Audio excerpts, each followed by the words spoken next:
చివరిగా పోలీసులు షూట్ చేసినప్పుడు కూడా నువ్వు నాపై ఎంత కేరింగ్ తీసుకున్నావో నేను అర్థం చేసుకున్నాను. కానీ బావ చాలా మంచివాడు కదా! అందుకే ఎక్కువ రోజులు భూమి మీద ఉండలేకపోయాడు. ఇలా ప్రాణాలు వదిలేశాడు.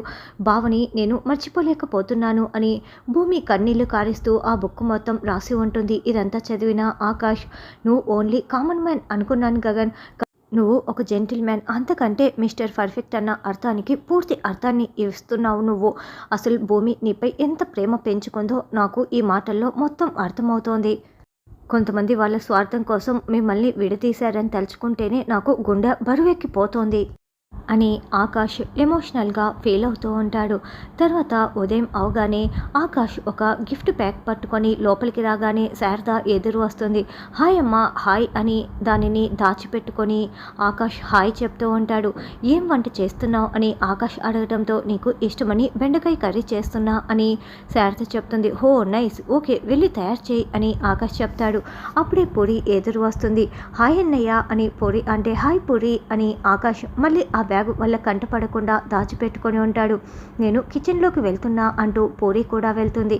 అప్పుడే తార హాయ్ గగన్ గారు అంటూ రావటంతో నీకోసమే అని ఆకాష్ అంటాడు. ఏంటి నా కోసం గిఫ్ట్ తీసుకువచ్చారా అని తార సంతోషంగా అడుగుతూ ఉంటే అవును ఇదిగో నీకోసమే అని ఆ బ్యాగ్ని చేతిలో పెడతారు.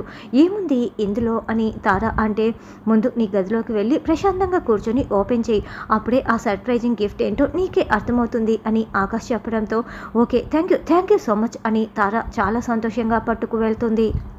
ఆకాష్ తన గదిలోకి వెళ్ళగానే శారద చాలా షాకింగ్గా చూస్తూ టెన్షన్ పడుతూ ఉంటుంది. అమ్మ ఏమైందంటూ పూరి రావటంతో మీ అన్నయ్య తిరిగి వచ్చిన తర్వాత చాలా మారిపోయారు. ఇప్పుడు కూడా తార కోసం చూడు ఏదో గిఫ్ట్ తీసుకొచ్చాడు. అసలు భూమి గురించి మాట్లాడడం లేదు, భూమి గురించి ఆలోచన కూడా చేయటం లేదు అని శారద బాధపడుతూ ఉంటే అమ్మ నువ్వెందుకు అలా ఆలోచిస్తున్నావు? ఇప్పుడు తారాని ఇంట్లో నుంచి పంపించడం కోసమే ఆ గిఫ్ట్ అన్నయ్య తీసుకొచ్చారేమో అని పూరి అంటే లేదు గగన్ ఎందుకో పూర్తిగా మారిపోయాడనిపిస్తోంది. నా కొడుకు కదా, చిన్న తేడా వచ్చినా కూడా నేను ఇట్టే కనిపెట్టగలను అని శారద కంగారు పడుతూ ఉంటే అమ్మ కంగారు పడకు, టెన్షన్ పడకు అని పూరి నచ్చ చెప్తూ ఉంటుంది. అయితే ఆకాష్ ఇదంతా వినేస్తాడు. అంటే వీళ్ళకి ఇద్దరికీ కూడా నేను గగన్ కాదు అన్న డౌట్ వచ్చేసింది. ఇంతకు ముందంటే ఎలాగో ఒక విధంగా కవర్ చేసేసాము, మళ్ళీ ఇప్పుడు ఎక్కువైపోయిందనుకో చాలా పెద్ద ప్రాబ్లం అయిపోతుంది. ఇప్పుడు ఏం చేయాలి? భూమికి ఫోన్ చేయాలి అని అనుకుంటూ వెంటనే హలో భూమి అని శారదా పూరి ఇద్దరు వినేలాగా గట్టిగా మాట్లాడుతూ ఉంటాడు. ఏంటి ఆకాష్ గారు చెప్పండి అని భూమి అంటే అసలు నేను నీకు ఎన్నిసార్లు ఫోన్ చేయాలి, నువ్వు ఎందుకు లిఫ్ట్ చేయటం లేదు? అసలు నేను ప్రాణాలతో తిరిగి వచ్చిందే నీకోసం తెలుసా?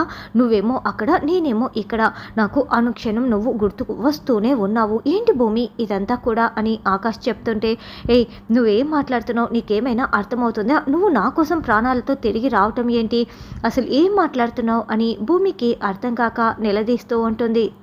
నేను తిరిగి వచ్చిందే నీ కోసం, అమ్మ కోసం, పూరి కోసం. అసలు నువ్వు రాత్రులు కల్లోకి వస్తున్నావు, ముద్దులు పెడుతున్నావు, నాకు ముద్దులు కూడా పెట్టించుకోవాలని ఉంది అని ఆకాష్ అంటే పళ్ళు రాలగొట్టేస్తాను జాగ్రత్త అని భూమి తిడుతూ ఉంటుంది. అర్థం చేసుకో భూమి, నా బాధ అర్థం చేసుకో అని ఆకాష్ మాట్లాడుతూ ఉంటే అప్పుడు భూమికి లైట్ వెలుగుతుంది. ఓ అక్కడ మా అత్తయ్య ఉందా అని భూమి అడగటంతో ఉంది అర్థం చేసుకో అని ఆకాష్ హింటి ఇస్తూ ఉంటాడు.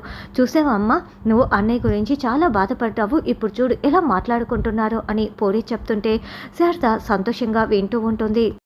చూడండి మా అత్తయ్యని అడ్డు పెట్టుకుని ఇప్పటికే మీరు చాలా ఎక్స్ట్రాలు ఓవర్గా మాట్లాడుతున్నారు, ఇక ఆపేయండి అని భూమి అంటే లేదు భూమి నేను ఉండలేను, నేను పెట్టలేను, ఐ లవ్ యూ భూమి, I love you so much భూమి అని ఆకాష్ ఏదేదో మాట్లాడుతూ ఉంటే భూమి వినలేక విలవిల్లాడిపోతూ ఉంటుంది.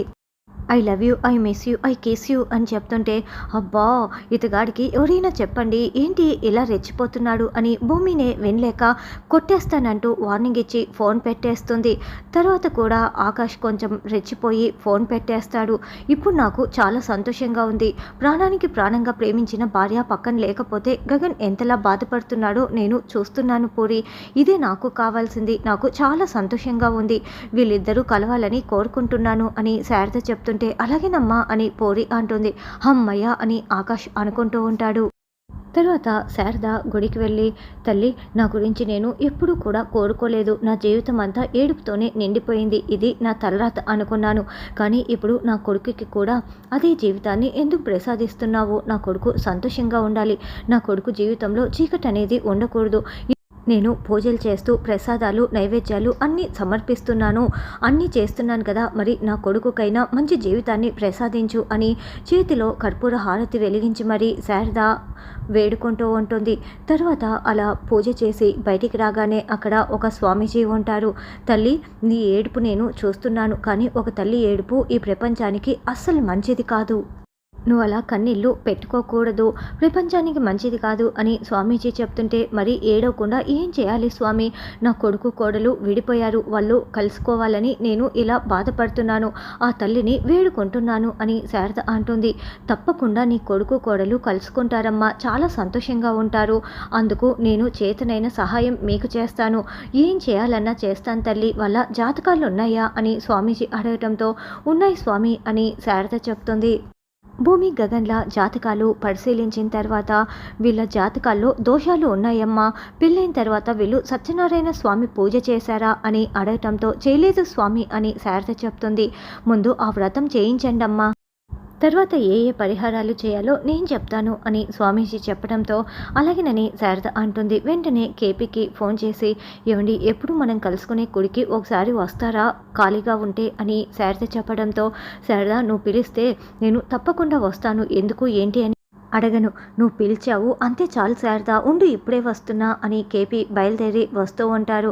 తర్వాత భూమి చాలా కంగారు పడుతూ, ఆకాష్ ఆ బుక్ చదివాడో లేదో ఒకసారి ఫోన్ చేసి తెలుసుకోవాలని ఫోన్ చేస్తూ ఉంటుంది.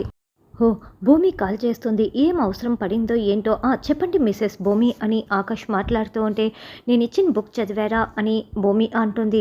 ఏంటి అంత పెద్ద బుక్ ఇచ్చి అప్పుడే చదవమంటే ఎలా? ఏదో అలా అలా స్లైడ్ చేశానులే అని ఆకాష్ అంటాడు. అయినా కూడా అంత పెద్ద బుక్ ఏంటి, చదవడం ఏంటి అని ఆకాష్ మాట్లాడుతూ ఉంటే, చూడండి ఆ బుక్ని అంత తేలిగ్గా తీసి పడేయకండి, అది ఆ పుస్తకం అంటే మా బావ, అందులో మొత్తం నా మనసు ఉంది అని భూమి చెప్తుంటే, ఓకే ఓకే, కానీ అన్ని పేజెస్ ఒకే రోజు నేను చదవలేను కదా, నిదానంగా మొత్తం చదివి కంప్లీట్ చేస్తానులే అని ఆకాష్ అంటాడు. అయినా ఈరోజు ఖాళీగానే ఉన్నారు కదా, చదవచ్చు కదా అని భూమి అంటే, ఈరోజు ఏంటి అని ఆకాష్ అంటాడు. సాటర్డే, నేను కూడా నాన్ వెజ్ తిన్ను అని భూమి అంటుంది. నేను వాటి గురించి మాట్లాడడం లేదు, ఫ్రైడే సాటర్డే సండే 3 days కూడా హాలిడేస్ ఎంజాయ్ చేయాలి, కాబట్టి ఈరోజు నేను పబ్బుకి వెళ్తున్నా అని ఆకాష్ అంటే, పబ్బుకి ఒక్కడే ఎలా వెళ్తారని భూమి అంటుంది. ఒక్కనే నేనెందుకు వెళ్తాను, నేను తారాతో వెళ్తున్నా అని ఆకాష్ అంటాడు. ఎవరైనా చూస్తే ఇంకేమైనా ఉందా, ఏం చేస్తున్నారు మీరు, అసలు పబ్ అంటే మా బావకి అస్సలు ఇష్టం ఉండదు తెలుసా అని భూమి అరుస్తూ ఉంటే, చూడు ఇక్కడ ఉన్నది మీ బావ కాదు, నేను ఆకాష్, అయినా కూడా బోరింగ్, అందుకే నేను తారాతో కలిసి వెళ్తున్నా, ఎవరైనా చూస్తే ఏమవుతుంది, ఏం కాదు అని ఆకాష్ చెప్తుంటే భూమి కంగారు పడుతూ ఉంటుంది. అలా రానున్న ఎపిసోడ్లో భూమి మోడ్రన్ డ్రెస్ వేసుకొని పబ్బుకు వెళ్ళి ఆకాష్తో సూర్య చూస్తున్నాడని చెప్పి డ్యాన్స్ చేస్తూ ఉంటుంది.